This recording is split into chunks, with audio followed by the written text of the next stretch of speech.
Shalom, bon Erev Shabbat, Vayeshev.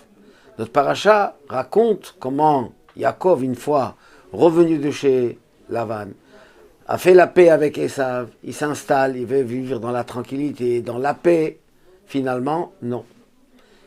Commence l'histoire de Yosef avec ses songes, où il se voit supérieur, ses frères, son père, sa mère se prosternent à lui, les frères deviennent jaloux, et ça commence une grande jalousie entre les frères, à tel point qu'ils ne se parlent plus.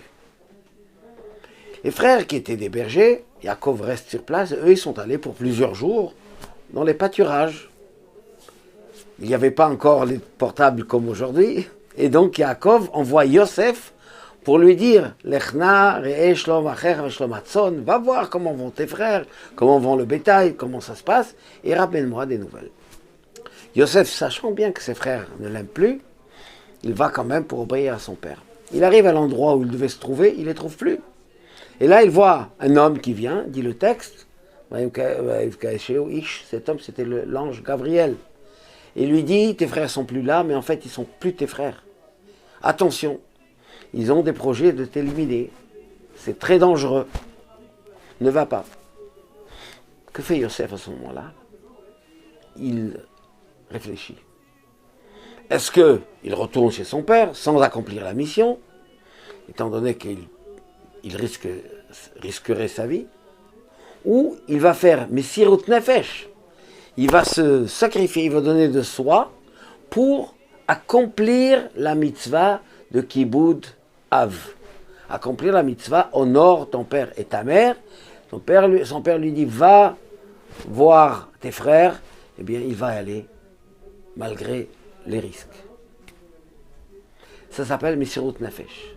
La question se pose, est-ce qu'on a le devoir, l'obligation de se sacrifier pour cette mitzvah? Il y a 3 mitzvahs pour lesquelles on doit être prêt à donner sa vie, que Dieu en préserve, mais la mitzvah de honore ton père et ta mère n'est pas dedans.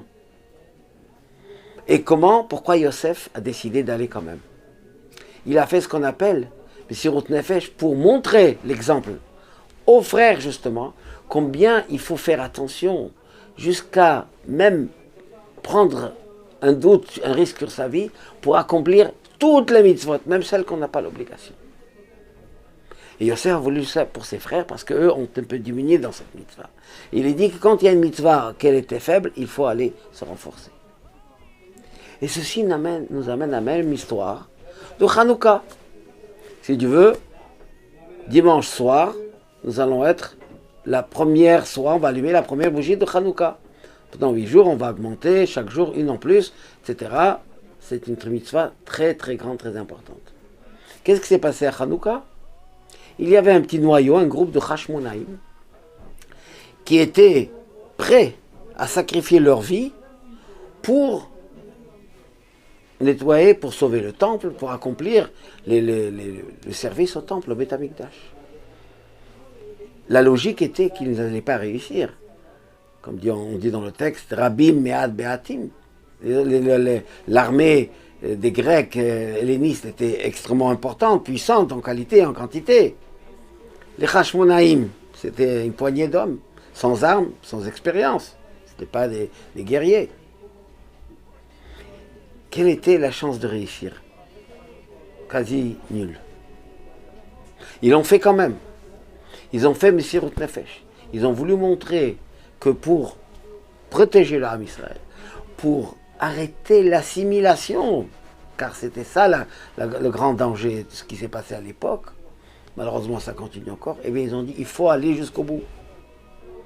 Et là, bien sûr, le miracle est arrivé, comme on le connaît, mais ils avaient calculé qu'il fallait être ceux qui vont aller devant, faire la guerre, se battre avec les Grecs, en espérant qu'on va gagner. Et évidemment, ils ont gagné, on fait Hanouka, comme tout le monde le sait.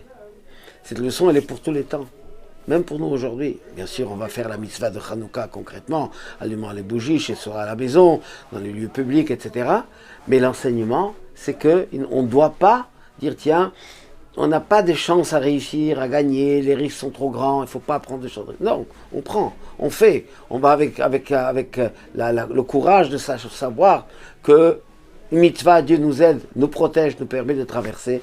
Et c'est comme ça qu'on va traverser les derniers instants de Galout. Et on méritera l'avenue du Mashiach très prochaine. Chanukah Sameach, Shabbat Shalom, Mevorach.